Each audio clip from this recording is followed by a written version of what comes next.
So I sat there and cried and laughed because I was feeling better, and it was just bringing me back to this time when I was a kid.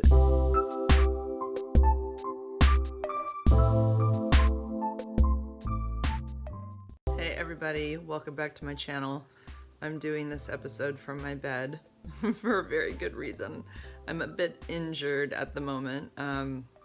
So last weekend I put a video up of me. I was snowboarding. It was my first. We went for 2 days, and those 2 days I actually had it down. So it was going great. But the prior week we'd gone up, and it was kind of like when I was just starting to get it, and I was coming up towards the line for the chairlift, and as I came down, I was kind of on my heel edge, and I was coming down holding my toes up, and I just put a little bit too much pressure down on my toes, and I caught the snow, and I did like a really hard whiplash motion. Like my head went back as my knees went forward, and then my head hit like really hard downward once the motion stopped.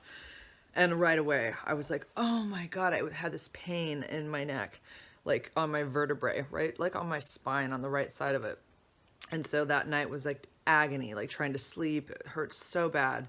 And then the next day it was kind of better. I was like, okay. So then that was a Sunday. So then 2 days later, which was a Tuesday, I got up for work. And just as I was leaving for work, I sneezed. And it just aggravated whatever was happening there. And that whole thing just hurt so much again. So I went to work that day, and I was telling this girl I work with that I was just in so much pain from sneezing. I mean, I was like, this is so stupid, but really that's what happened. So I go through the week, and then we were going to go snowboarding again the following weekend, 2 days this time. And we went, and the first day was fine. And then the second day was fine all day. And on my very last run, I decide to, we just decided one more run. Even it's like kind of like with surfing, just one more wave. It's hard to leave because you like know when you're done, you're done. And it's like, you really just want to take advantage of the time you're there. So Eric and I were like, just one more run. So we go on the run that I'd been on all day. And there was a little girl with her dad in front of me on the chairlift, and they got off, and the little girl, fell after she got off. She got all tumbled up in her skis, tangled up in her skis. And so he didn't stop the chairlift. So Eric and I come up on them, and you have no choice. You have to get off. And they were really, truly right in the way. So I tried to go around them with my snowboard, and I basically lost my balance and fell flat on my right side on my butt. And then I put my arm down to brace myself when I hit the ground, and that thing in my neck just like flared up instantly, and I heard a crunch at the same time in the back of my neck. So I've been in this, today is a week, and I've still been in like crazy pain. So I've gone to the doctor, they've done an x-ray. I don't think they saw anything there, but there's probably going to do an MRI to see if I have a herniated disc. And if it's not that, it's just a muscle spasm, but it's been, gripping my nerve for a week now. And so I really, even right now, I feel it. It's very uncomfortable. And a lot of heating pads. I'm taking muscle relaxers. I'm taking, gabapentin for the nerve pain, and ibuprofen for the inflammation. And if I really need it, I have, hydrocodone, which I don't want to take too much of, because we all know that that's, very addictive and all that. So I am trying to really just only use that if I cannot get the pain to a level where it's manageable. And right now, like, the pain is like shooting down my arm. Like, I can feel it. I can literally feel it right here in my arm. Like, it's coming down right here. And then it'll feel like my arm will just be aching sometimes, or it'll just like feel numb. So that's been really fun. This has been really fun. I'm like, I just want to get over it. I want my neck to feel normal, and so I can just walk normally again and sleep normally again and all those things. So I'm just kind of like waiting. We'll see what the MRI says, but I might not be able to do that for like another week. So that happened. And then I wanted to mention that about a week ago, before all this happened, it was over a week ago, it was probably 10 days ago, I went to the emergency where I talked to that nurse, where I wanted to go back and thank her. And unfortunately, they said that they don't keep anything online for more than 24 hours, that they wouldn't be able to look that information up. And that, if I could find her name, they could probably find her. But I went home and looked through my paperwork, and I didn't have I don't know what I did with it. I'm pretty good about keeping paperwork, but and it might be somewhere, but I couldn't find the paperwork from that day. So the only way to really talk to her or thank her is if I find the paperwork with her name on it. So that was, yeah, I tried. I'm really, and I am going to try. I'm going to still look through some of my other documents where I might be able to find it. Some people asked what I did differently to my hair. I just straightened it instead of recurling it. So that's all this is. It's just a hair straightener. You know, one of those things with the two clamps that just pull it out. So that's what's going on. I just straightened it. Okay, so I was going to go from where I left off last time, where the firefighters were in my house, and we'd come to the conclusion that I wasn't gonna leave. I just decided to stay because whatever I had taken, the ibuprofen or Tylenol, had finally kicked in and gave me some relief. And I thought, no, I think I'm just gonna stay here. And some people had asked, why did the firefighters come? Because they were, I think it was somebody from Australia. And I was explaining that firefighters are also medics, and they're typically the first on the scene, especially for a medical call. And then the ambulance will come also. So those were who were there. It was firefighters and I believe, you know, a couple people with an ambulance. So, yeah, so I decided not to go.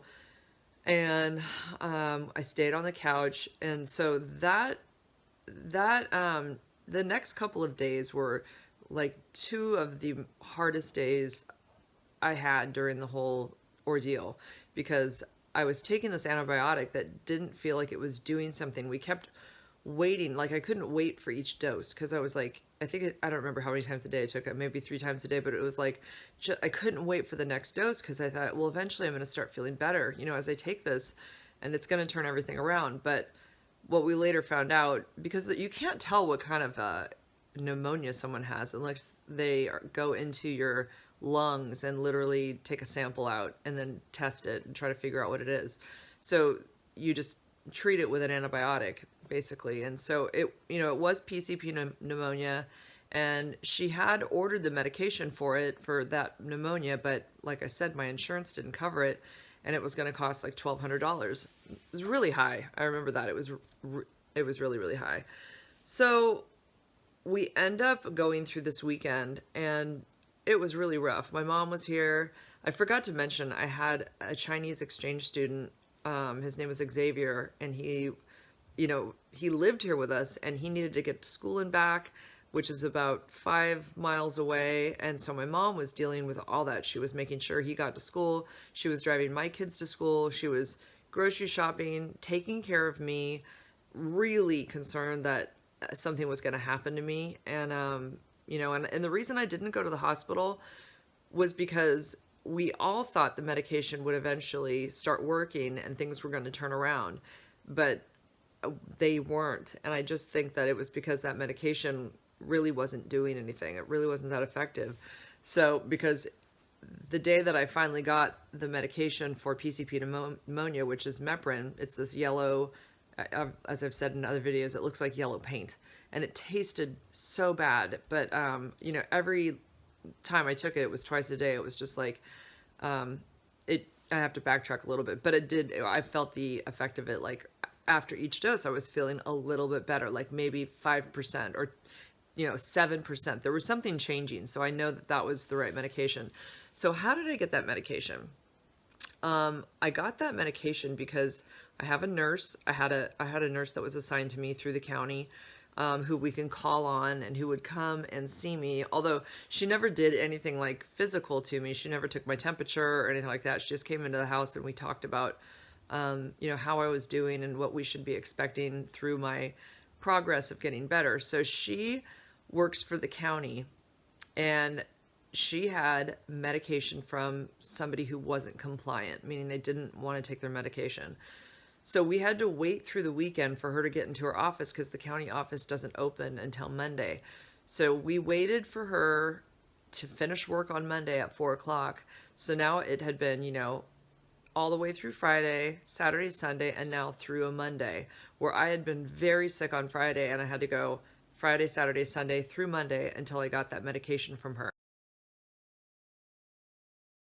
She drove it to my house, and you could see where the person's name had been torn off or scribbled out on the bottle. And so literally my medication came from a non-compliant patient that was locked up in an office in the county office in Santa Cruz. And it's what really saved my life, honestly. Like as soon as I took it, I was starting to feel a change. And at one point they finally got me an oxygen monitor, and they said if it ever goes below like 88, maybe it's time to go to the hospital. Well, it was at a steady 88 a lot, even when I was laying totally still in bed, which means, I'm not getting enough oxygen. So that was really scary. It felt like I just could never get enough air, and like walking to the bathroom was really difficult. I mean, I was aching from head to toe, couldn't breathe well. I remember just collapsing on the floor and just, I couldn't catch my breath. Oh, and I would still cough. And if I coughed, it was terrifying because you have to take in more oxygen when you cough, and you couldn't. And so it was kind of like this vicious cycle when you would cough, and terrifying because you felt like you were suffocating. So that was really, I mean, I really felt like I was drowning in this room right here. Felt like I could not get enough air into my body. So one thing I forgot to mention was as this medication started working, I finally started to feel better. Like maybe I could, take a bite of food or whatever. And what I wanted was things that I ate when I was a kid, when I was sick and had the flu. And when I finally felt better, these are the things I wanted. So, and I'm a vegetarian, and I had been a vegetarian before I got sick. But when I got sick, I wanted to eat rotisserie chicken, and I wanted a salami sandwich on white bread with mayonnaise. That was what my grandma used to make me. And I wanted alphabet vegetable soup. So my mom made those for me because she was like, whatever you want, I'll get it. And she brought it up on a little tray. And I was in bed, and I sat up to eat, and I I took my first bite of it, and I fell apart. I just started bawling because it reminded me of my grandma taking care of me when I was sick, and how good it used to feel to have, these foods that she'd give me when I wasn't feeling well. And now my mom was, taking care of me again, and I felt in a way like a child, back in the day when I was on my grandma's couch. I mean, I felt so helpless, and I was so thankful to have my mom there. And so I sat there and cried and laughed because I was feeling better, and it was just bringing me back to this time when I was a kid. And it was very yeah, it was really emotional, obviously. Yeah, it was really emotional. So, and just to eat the food that you used to eat from, literally 40 years ago, and wanting that and the comfort that it would give you, it was really amazing. So, yeah, my mom was totally awesome. Totally awesome taking care of me and all my kids and all the animals, and bussing everybody all around. It was crazy. I remember I had people bringing me food too, and so I wanted to like return their plates and slow cookers that they left behind with things that mostly the kids were eating because I couldn't eat. But I remember my mom would drive me to these places, and I would have to be reclined all the way in the passenger seat. I could not sit up. I was still so sick. And I remember just not even like looking at the road. I laid back while she drove around, and we would, return things.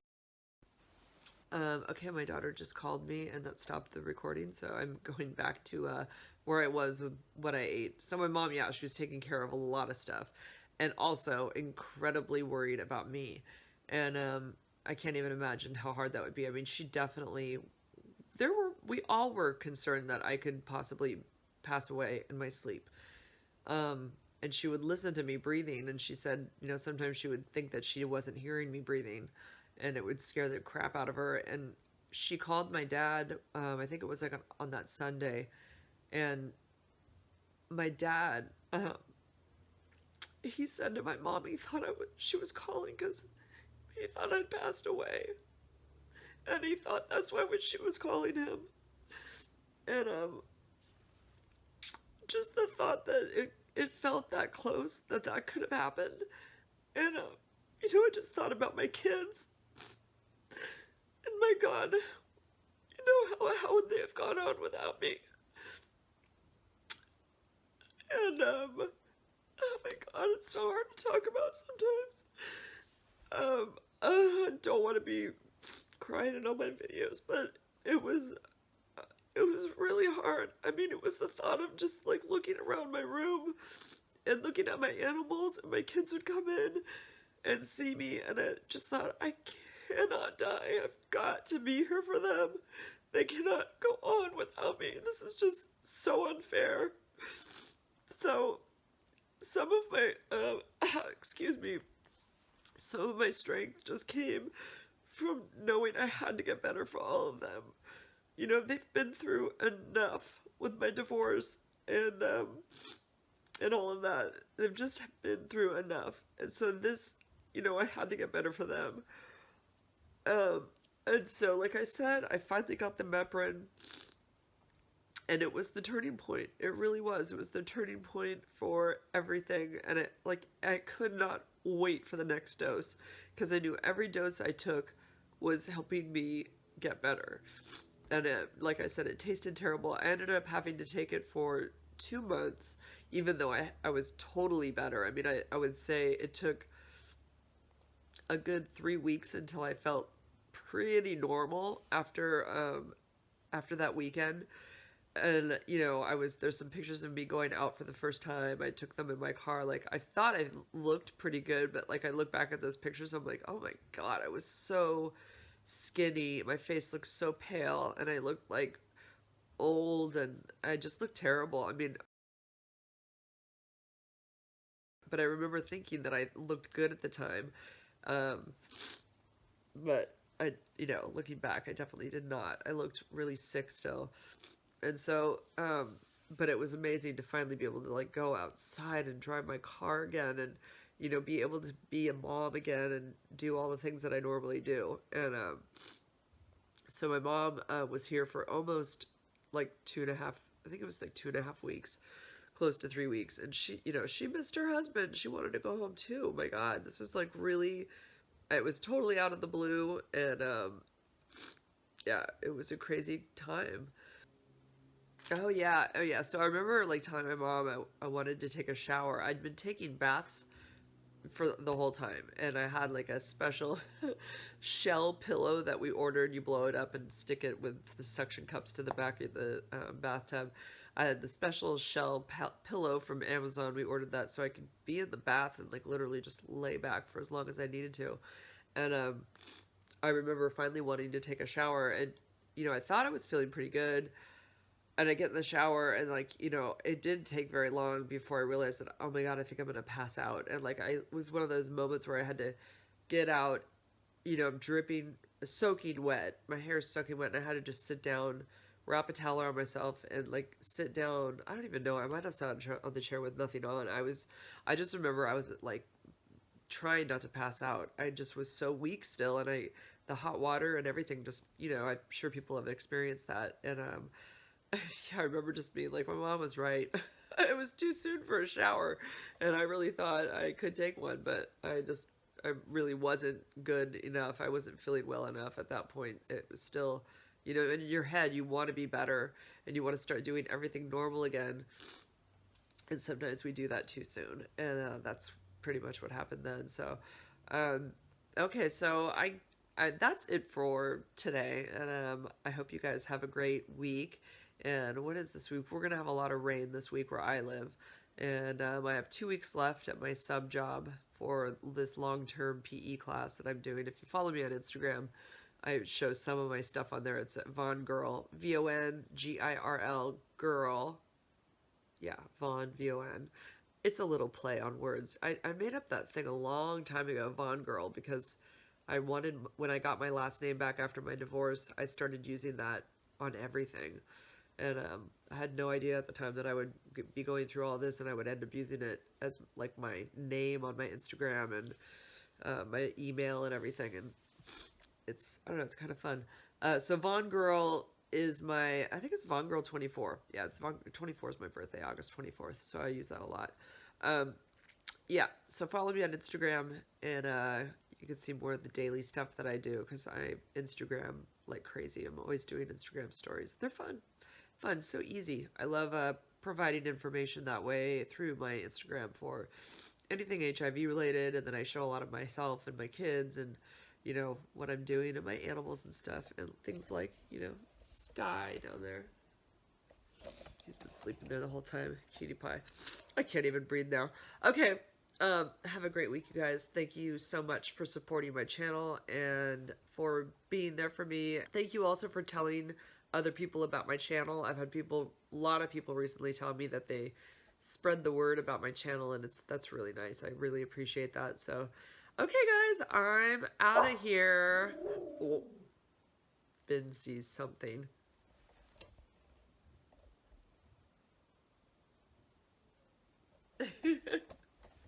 Okay, bye guys. See you next Monday. Bye.